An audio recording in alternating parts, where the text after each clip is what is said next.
Welcome back to the channel. Tonight, we are going to revisit a case that once stopped an entire nation in its tracks. Before we begin, find a quiet place, take a breath, and allow yourself to step back in time with me. Because this story does not start with a mystery in the shadows. It begins inside a warm home on a quiet night with a family that believed they were safe. The year is 1932. America is struggling through the Great Depression. Families are doing their best to hold on to hope, and heroes are rare. One of the few national icons at that time is Charles Lindbergh, the world-famous aviator who became a legend after completing the first non-stop solo flight across the Atlantic. To many people, he represents courage, possibility, and the promise of a brighter future.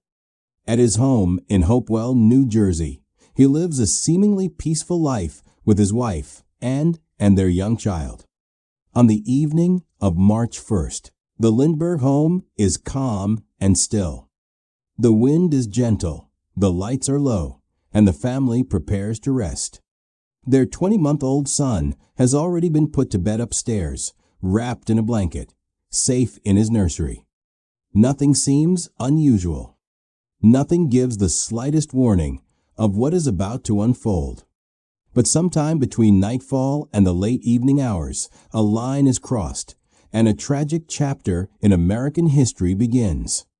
When the family checks the nursery, the crib is empty. The window is open. Outside, the night feels heavier, colder, and unfamiliar. A handwritten note is left behind, and it sends a shock through the household. Within minutes, the Lindberghs realize something unthinkable has happened. Their child has been taken. What followed next would become one of the largest investigations the United States had ever seen. Newspapers rushed to print headlines in bold letters. Crowds gathered outside the Lindbergh home. Reporters demanded answers. Rumors spread faster than facts. And in a matter of hours, the disappearance of a single child became a national obsession. For the first time, Americans witnessed the full power of modern media surrounding a crime. Microphones, flashbulbs, and radio broadcasts turned this private tragedy into a public storm. Sympathy flooded in from every corner of the country, but so did pressure, speculation, and fear. No one knew it yet, but the search for the missing Lindbergh baby would expose cracks in law enforcement, ignite ethical debates, and raise questions that still have not been fully answered, even after nearly a century. It was the moment a household tragedy became a story the entire world could not look away from. And that is where our journey begins. The hours after the disappearance were filled with urgency. Messages were sent. Phones rang without pause. Local officers arrived first, and soon more units followed. Nothing about the scene was ordinary. The police found marks near the window, a broken ladder outside, and a chilling handwritten note demanding payment for the child's return. That note would become the first major clue in this unfolding tragedy. The message was written in a strange style. Odd punctuation, unusual spacing, misspelled words, and a symbol at the bottom that looked like a signature of sorts, a circle with marks through it. It felt cold, distant, and calculating. The note demanded $50,000, a life-changing amount of money in 1932. It offered no comfort, no reassurance, only instructions. As investigators spread across the property, reporters gathered at the gate. Voices whispered. Flashbulbs flickered. Neighbors stood in silence, unable to believe that something so dark had happened on a quiet hill in Hopewell. Inside the house, Charles Lindbergh tried to maintain control, determined to follow every lead, every letter, every sound outside the window. To the public, he was a national hero. But in that moment, he was simply a father, overwhelmed and desperate to bring his child home. The ransom note triggered a new phase in the case negotiation. Within days, more letters arrived, each handwritten, each insisting on secrecy and payment. The kidnapper claimed to watch from the shadows, warning the family not to involve the police. It was a strategy built on fear, and it worked. The Lindberghs, hoping to protect their child, decided to cooperate with the demands. Every word in those letters was examined by experts, but results were slow, and time felt shorter with each passing night. Law enforcement believed that paying the ransom might be the only chance to save the child. And so, after multiple exchanges and messages, the Lindbergh family prepared the money $50,000 in marked gold certificates, chosen so each bill could be traced if it resurfaced in circulation. It was a risky plan, but there were few options left. The hope was simple: follow the money, find the culprit, rescue the child. The drop was made in secrecy, under tense conditions. No faces were clearly seen. No names were spoken. In the shadows, someone took the ransom and disappeared into the night. For a brief moment, there was hope that the story might end there peacefully, quietly, with a child returned home. But as the hours turned into days, and the days into weeks, no child was brought back. No final message arrived. The silence became heavier than the ransom notes themselves. And soon, the nation realized that this case was no longer just a kidnapping. It was becoming something far more tragic. In the weeks that followed, hope slowly gave way to dread. The ransom had been paid, the demands had been met, and yet there was no sign of the child. Investigators expanded their search far beyond Hopewell. Farmlands, riverbanks, backroads, and dense patches of forest were combed by officers, volunteers, and local residents who refused to give up. Rumors spread quickly, and every distant noise or stray clue became a potential lead. The nation waited, listening for anything that might break the silence. As spring arrived, the investigation reached a painful turning point. On May 12, 1932, a truck driver traveling near the Lindbergh property made a discovery that would shatter the last remaining hope. In a wooded area not far from the family home, he found the remains of a child. The location, the clothing, and the timing led investigators to a heartbreaking conclusion. The missing Lindbergh baby had been found. What had begun as a desperate search for a rescue had now become a confirmed tragedy. The news spread instantly. Headlines covered the front pages of every newspaper in America. People across the country were stunned, grieving for a child they had never met but felt connected to through weeks of emotional uncertainty. The case, which had already captured national attention, transformed overnight into a symbol of sorrow and outrage. How could such a crime happen to one of the most admired families in the country, who had dared to cross that line? And why had the ransom, the negotiations, and all the public pressure failed to save the child? Law enforcement now shifted focus. Instead of planning a recovery, they prepared for a pursuit. The unknown figure behind the ransom notes was no longer just a kidnapper. The suspect was now connected to a more serious crime. Officers believed that somewhere, someone knew more than they were saying. The ransom letters, the ladder, and the unexplained movements near the Lindbergh estate became central pieces of a new and urgent mission, identifying the person responsible and bringing them to justice. Public emotion ran high. Citizens demanded answers, newspapers demanded accountability, and lawmakers demanded action. The pressure on authorities intensified, pushing them to examine every witness, every detail, and every possible motive. As the investigation deepened, the case revealed cracks in communication, competition between agencies, and flaws in a justice system still learning how to handle high-profile crimes in an age of mass media. Despite setbacks, Investigators followed a key strategy: trace the money. The marked gold certificates, now scattered somewhere in circulation, were the only clear thread that could lead back to the person responsible. The tragedy had changed everything. What began as a private nightmare for a single family had become a national mission, and the pursuit of justice was only just beginning. In the months after the heartbreaking discovery, investigators doubled down on their most tangible lead: the ransom money. The marked gold certificates, carefully recorded before being handed over, were designed to reveal whoever dared to spend them. For a long stretch of time, there were no breakthroughs.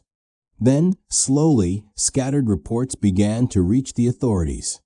A bill here, a receipt there. Small sightings at banks, gas stations, and local shops. Each appearance of a gold certificate suggested that the suspect was still out there, blending into everyday life. Law enforcement built a map of transactions, connecting dots across New York and New Jersey. Bank tellers were interviewed. Clerks were questioned. Even ordinary citizens were asked to examine their bills. The investigation became a giant web of leads, many of them dead ends, but the pattern remained clear.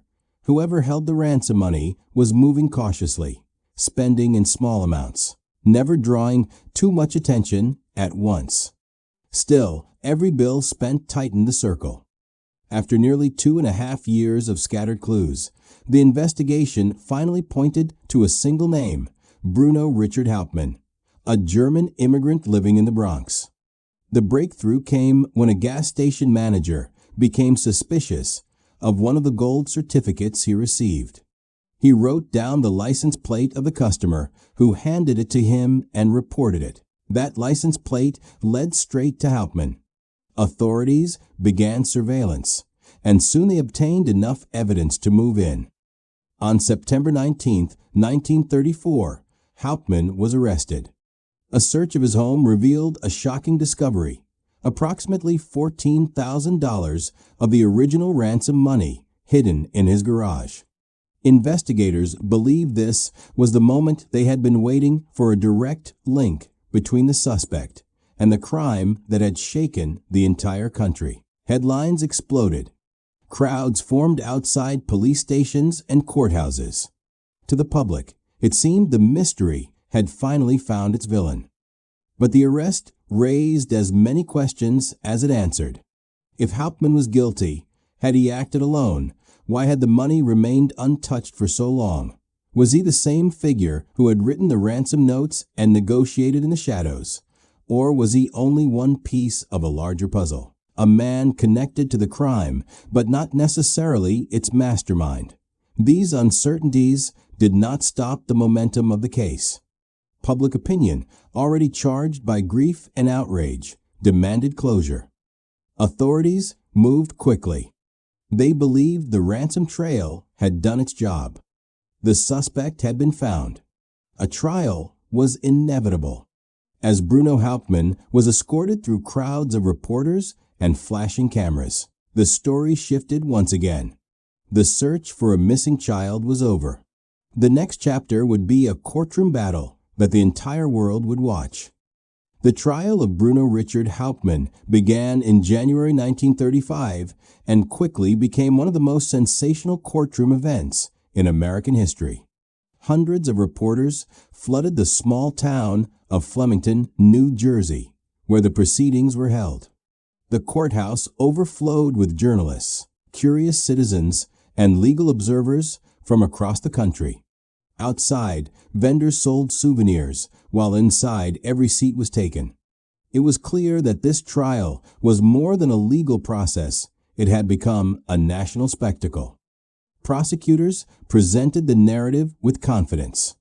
They argued that Hauptmann had both planned and carried out the kidnapping, then taken the ransom and remained silent for years. Their case leaned heavily on three main pillars: the ransom notes, the wooden ladder found at the crime scene, and the hidden gold certificates discovered in Hauptmann's garage. Handwriting experts testified that the ransom letters matched Hauptmann's writing style. A wood specialist claimed that the ladder used in the abduction was built from lumber connected to Hauptmann's attic. Combined with the mark bills, the prosecution asserted that the evidence formed an unbroken chain of guilt. Hauptmann, however, insisted he was innocent. He explained that he had unknowingly come into possession of the money through a business deal with a deceased associate. He denied writing the notes, denied building the ladder, and denied any involvement in the crime. His defense team argued that the evidence was circumstantial and that the investigation had been shaped by public pressure rather than certainty. They warned that the world was desperate for closure and that this desperation risked turning suspicion into conviction. Despite the defense's efforts, the atmosphere inside the courtroom felt weighted. The Lindberghs sat only a few feet away. The memory of a lost child lingered over every session. Jurors, facing intense public attention, listened to day after day of testimony, expert opinions, and emotional arguments. The trial continued for weeks, with headlines evolving each morning and radio broadcasts updating the nation every night. The country felt as though it was seated in that courtroom, waiting for the verdict. In the end, the jury took only a short time to reach a decision. Bruno Richard Hauptmann was found guilty on all major charges. The sentence was death. Across America, many believed justice had been served. Crowds cheered outside the courthouse. Headlines declared victory. The Lindbergh family, though forever changed, received the legal closure the public had demanded. Yet, even in that moment, some observers felt uneasy.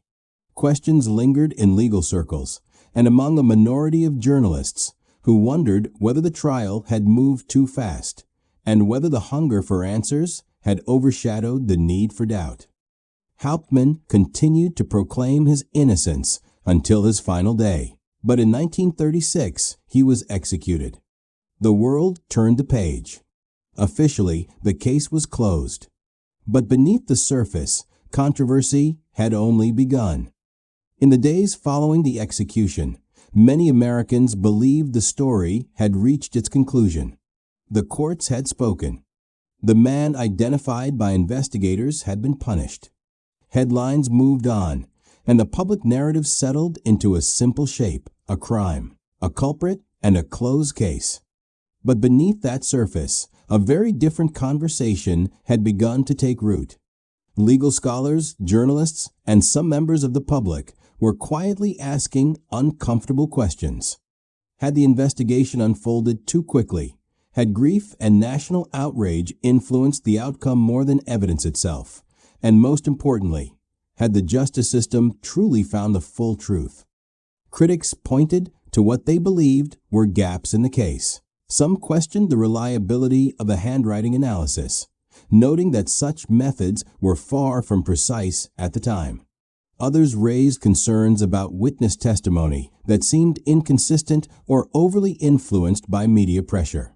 Journalists who had covered the trial later admitted that the atmosphere inside and outside the courtroom felt less like a legal proceeding and more like a public performance staged for a country demanding resolution.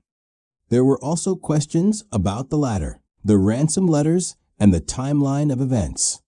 Could a single individual have planned and executed such a complex act without assistance? Why had there been no clear trace of the child for so long, even after heavy searches? And if Hauptmann had truly acted alone, why did so many details still feel unsettled? These questions did not change the verdict, but they grew louder over time, echoing in academic papers, investigative articles, and late-night radio discussions.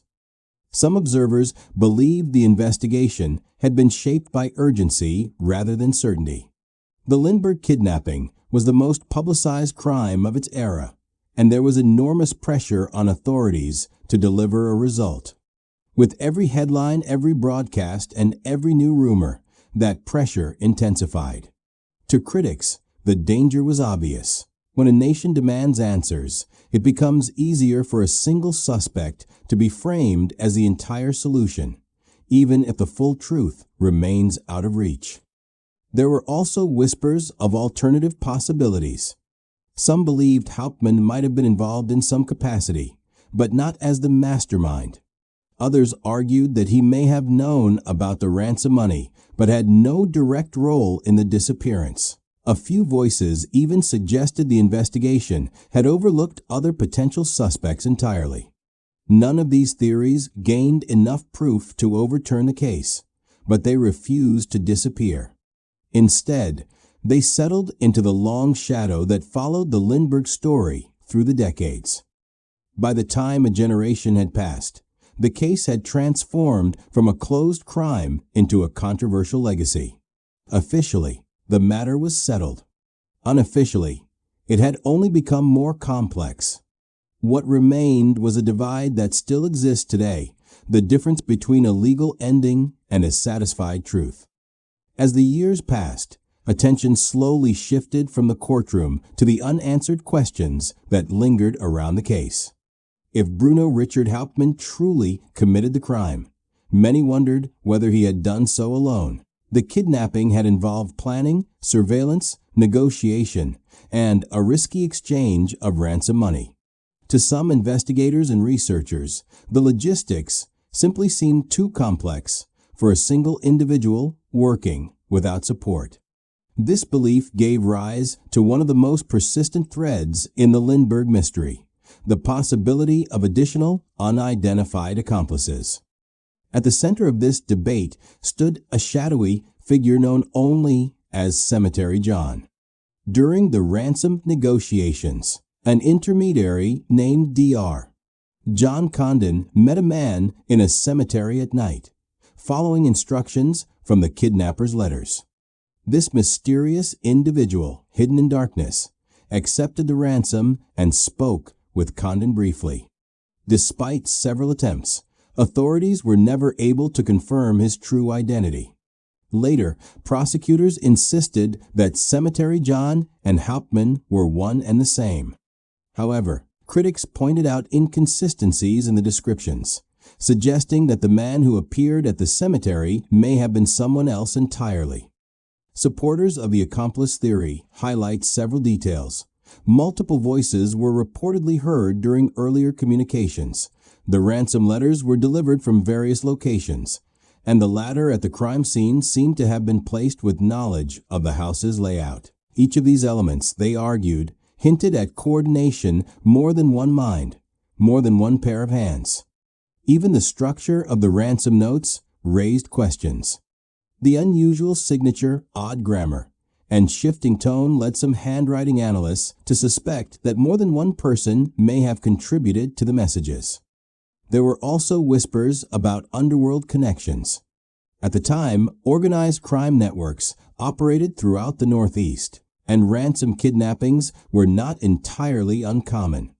Some researchers proposed that Hauptmann might have been a link rather than the architect, drawn into events that involved more experienced figures who managed to disappear before the investigation closed in.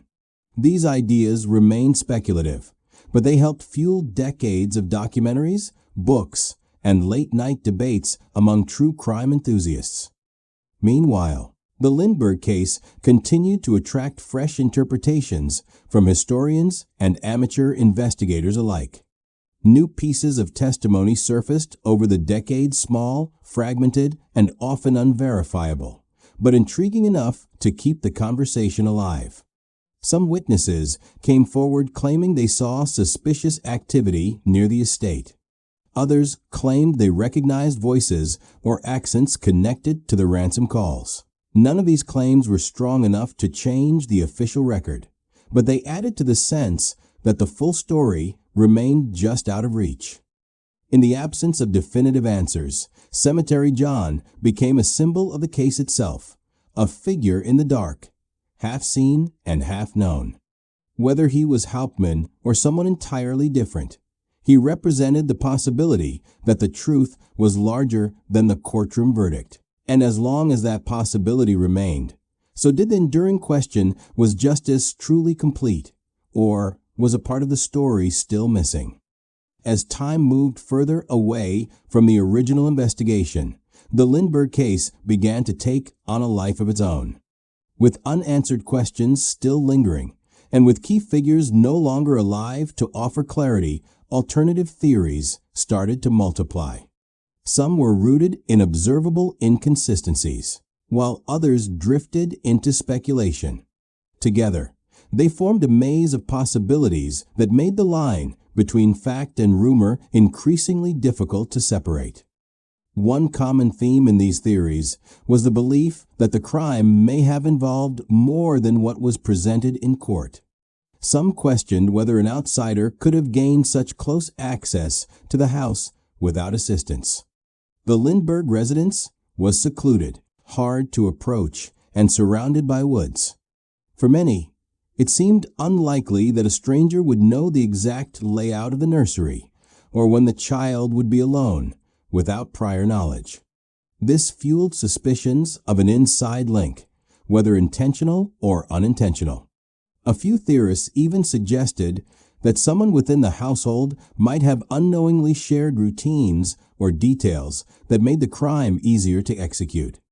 Others focused on the ransom exchanges. The shifting letters, changing tones, and delayed responses made some researchers wonder whether multiple individuals were involved at different stages, each with separate roles. The fact that some handwritten notes appeared more polished than others only added to the debate. Over time, certain authors suggested that the kidnapper's identity might have been shielded, either by fear, influence, or oversight. These ideas, though unproven, found a willing audience, especially as new generations encountered the case without the emotional weight that influenced the original verdict. There were also theories driven by distrust of institutions.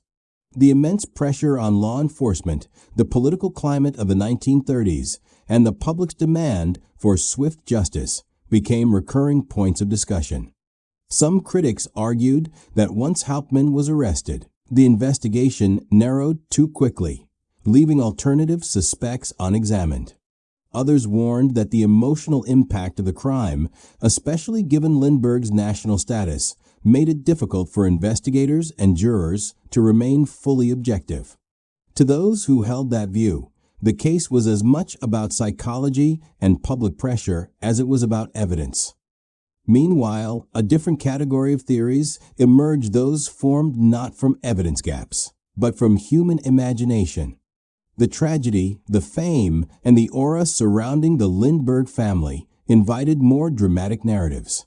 Some storytellers proposed elaborate plots involving hidden motives, complex cover-ups, or secret accomplices. Though these versions often lack support, their dramatic nature kept them alive in books, documentaries, and fictional retellings. They thrived for a simple reason. When a case leaves emotional scars and unanswered questions, people continue searching for meaning. What these theories truly revealed was not a single alternate truth, but a collective discomfort with uncertainty. The official story existed, but doubt persisted in its shadow. And as the decades passed, the Lindbergh kidnapping became more than a crime. It became a canvas onto which every generation painted its own questions, fears, and possibilities. In the years that followed, the Lindbergh case became more than a tragic crime. It became a turning point in American history. The nation had never seen a single investigation dominate headlines, radio broadcasts, and public attention for such a long period. Families discussed it at dinner tables. Newspapers printed every rumor, every whisper, and every courtroom detail. The public obsession surrounding the case revealed just how powerful mass media had become and how deeply crime could shape national emotion. From that moment forward, high-profile investigations would never be the same. One of the most significant results of the case was its impact on federal law. Before 1932, kidnapping was largely considered a state-level crime, and jurisdictional boundaries often slowed investigations. But the Lindbergh tragedy changed that. In 1932, Congress passed the Federal Kidnapping Act. widely known as the Lindbergh Law, allowing federal authorities, especially the FBI, to step in and pursue kidnappers across state lines.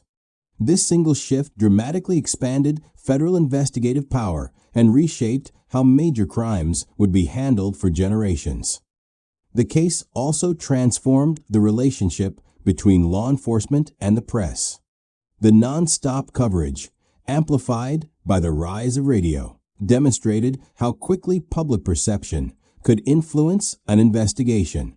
For the first time, the legal system faced a new challenge: learning how to operate under the relentless glare of national attention. Some historians argue that this pressure helped push the investigation forward. Others believe it blurred the line between justice and performance. Either way, the Lindbergh case proved that media could turn a courtroom into a stage. Beyond the legal and media worlds, the case left a lasting imprint on American culture. True crime storytelling, as we know it today, books, investigative radio, documentaries, reenactments, owes part of its growth to the Lindbergh saga. The case became a template for how the public consumes stories of tragedy and mystery. It tapped into universal fears about safety, trust, and the idea that even the most admired homes could hold dark secrets. Decades later, references to the case still appear in films, television, and literature, showing just how deeply it remains embedded in the American imagination. Academics continue to discuss the case in universities and legal seminars, using it as an example of how a single investigation can expose weaknesses in a justice system. Was it a triumph of modern law enforcement, or a cautionary tale about the dangers of public pressure? The answer depends on who is asked. But there is one point on which historians broadly agree: the Lindbergh kidnapping forever altered the trajectory of American criminal procedure. In the end, the case became a mirror. It reflected the hopes and fears of an entire country, and it forced the nation to confront difficult questions about justice, truth, and responsibility. Long after the courtroom closed and the headlines faded, the legacy of the Lindbergh case lived on, shaping policies, influencing investigations, and reminding future generations how one moment can reshape an entire system. As the 20th century gave way to the 21st, interest in the Lindbergh case quietly reawakened. What was once a closed chapter began to resurface, not through eyewitnesses or confessions, but through science. Advances in forensic technology, especially DNA testing, offered possibilities that investigators in the 1930s could never have imagined. Slowly, the idea emerged that modern tools might answer questions the original investigation had left behind. By the early 2000s, historians, legal scholars, and researchers began re-examining the case with fresh eyes. For the first time, the ransom envelopes, stamps, and handwritten letters were viewed not just as historical documents, but as potential sources of genetic material. Even the smallest traces of saliva, skin cells, or microscopic fibers, once invisible and useless to investigators, could now be analyzed with extraordinary precision. What had been a static collection of artifacts was suddenly a possible key to unlocking long-standing mysteries. Interest grew as other cold cases across the country were solved or reopened thanks to DNA breakthroughs. Each success story fueled a familiar question: if science can bring clarity to crimes from the 1970s, 1950s, or even older, then why not 1932? The Lindbergh files, long kept in storage, began to draw attention again. Lectures, documentaries, and academic debates revived the case in public memory, this time with a focus on evidence rather than emotion. In recent years, the movement gained momentum.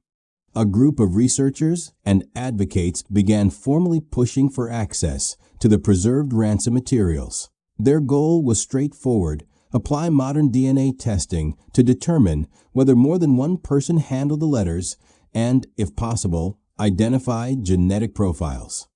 Supporters of this effort argued that such testing could resolve the most persistent debates, including whether Hauptmann acted alone and whether Cemetery John was a separate individual.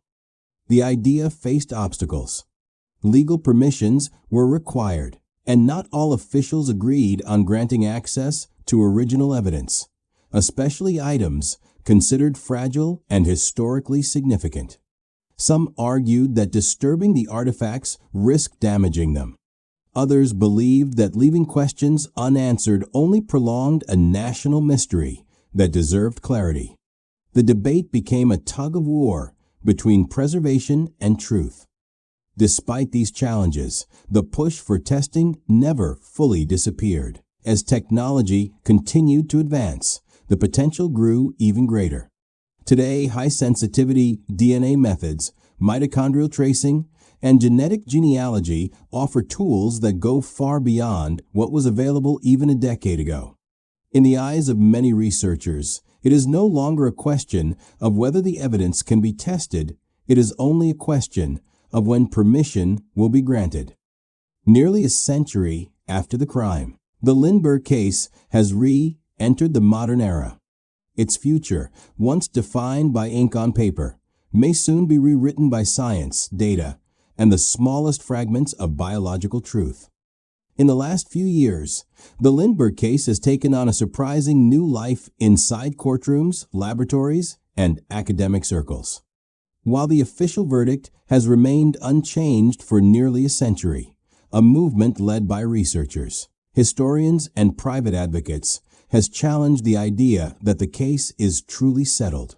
Their argument is simple: if modern forensic science can answer lingering questions, then justice, no matter how delayed, deserves another opportunity to speak. Central to this renewed effort is a legal push to gain access to the ransom envelopes and letters that have been preserved for decades. These documents, once valued only for handwriting and linguistic clues, are now seen as potential DNA sources. Advocates argue that the saliva used to seal stamps and envelopes could still contain viable genetic material. Even a partial profile, they claim, might help determine whether a second individual was involved or whether Hauptmann was misidentified. The goal is not to rewrite history recklessly, but to confirm it scientifically. In response, officials and archivists have expressed caution. Some worry that the artifacts, now considered historically significant, could be damaged by invasive testing. Others question whether genetic evidence, if discovered, would be enough to resolve a case so intertwined with media, emotion, and memory. Yet despite these concerns, the legal momentum has continued to grow. In recent filings, advocates have emphasized that technology will only improve, and waiting may risk further degradation of the evidence. To them, allowing testing is not merely a scientific question, but an ethical one. The debate has widened far beyond legal documents. Public forums, academic panels, and investigative programs have reignited interest in the case. Supporters of DNA testing speak of accountability and closure, insisting that truth should not be limited by the era in which a crime occurred. Critics, however, warn of the dangers of reopening old wounds and unsettling established historical narratives. They point out that even a genetic breakthrough might raise new questions instead of delivering final answers. Still, the possibility of resolution lingers in the air. If DNA evidence were to reveal a second profile, it could validate theories that have persisted for generations, suggesting that someone else stood in the shadows while Hauptmann faced judgment alone. If, on the other hand, the genetic material linked exclusively to Hauptmann, it could strengthen the original case and silence doubt. Either outcome would reshape the legacy of one of the most debated investigations in American history. For now, the question remains suspended between courts and laboratories. But the direction is clear. Science has reopened a door that many assumed was locked forever. The Lindbergh case, once defined by ink, wood, and eyewitnesses, may soon be judged by molecules, markers, and genetic signatures. And in that possibility lies something rare, a chance for truth to either reaffirm itself or finally emerge from the shadows. Today, nearly a century after the night that changed everything, the Lindbergh case remains suspended between closure and mystery. Legally, the file is complete. A suspect was prosecuted. A sentence was carried out. The chapters are stamped, archived, and written into official history. Yet the story has refused to fade. It lingers in documentaries, podcasts, university lectures, and late-night debates, as though the decades that passed have only sharpened the questions rather than silenced them. The case endures for several reasons.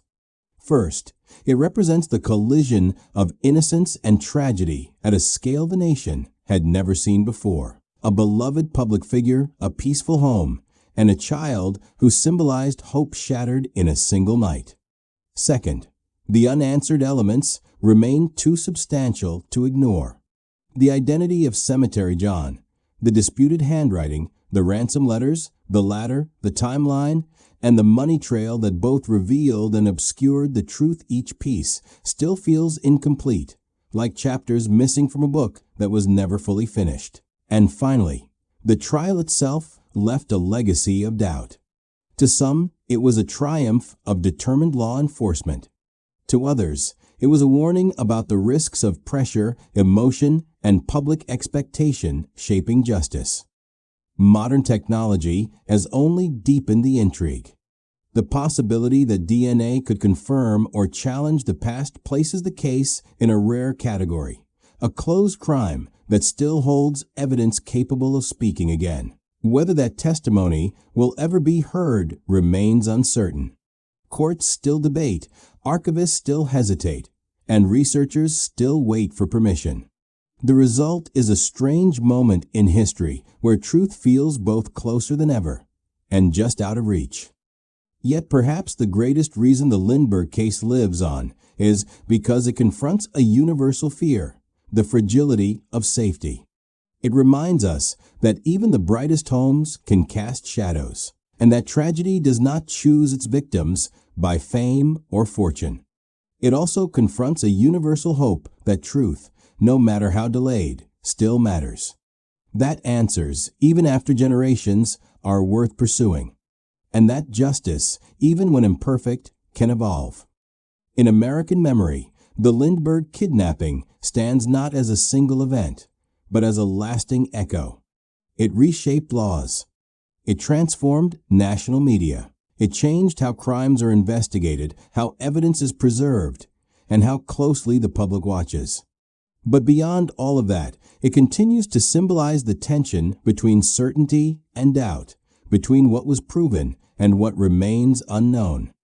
The story began with a child in a quiet room, a family at peace, and a nation unprepared for the storm that would follow. It ends, at least for now, with a question mark instead of a period. And until every piece of evidence has spoken, until science has had a chance, and until history can look back without hesitation, the final chapter of the Lindbergh case remains unwritten. Nearly 100 years have passed since that quiet night in 1932, yet the Lindbergh case still stands as one of the most haunting mysteries in American true crime history. It shaped federal law, transformed media coverage, and challenged every assumption about safety, justice, and truth. An official verdict was reached, but the questions left behind have never fully disappeared. Evidence pointed in one direction, doubt pointed in another, and time has left the story caught between what we know and what we can only wonder. Today, the final answers may rest not in memory or testimony, but in science. If modern DNA testing is ever allowed to speak, it could close the door on speculation or open it wider than ever before. Until that moment comes, the case remains suspended in a space few stories occupy, legally concluded, yet emotionally unfinished. As we end tonight's episode, let this case serve as a reminder. Justice is not only about verdicts. It is also about clarity, transparency, and the courage to keep searching, even when decades have passed. Some stories refuse to fade because they still have something left to teach us. Thank you for watching and for staying with this journey to the very end. If you'd like to explore more true crime mysteries, do not forget to like, subscribe, and share your thoughts below. Until next time, stay curious, stay safe, and I will see you in the next story.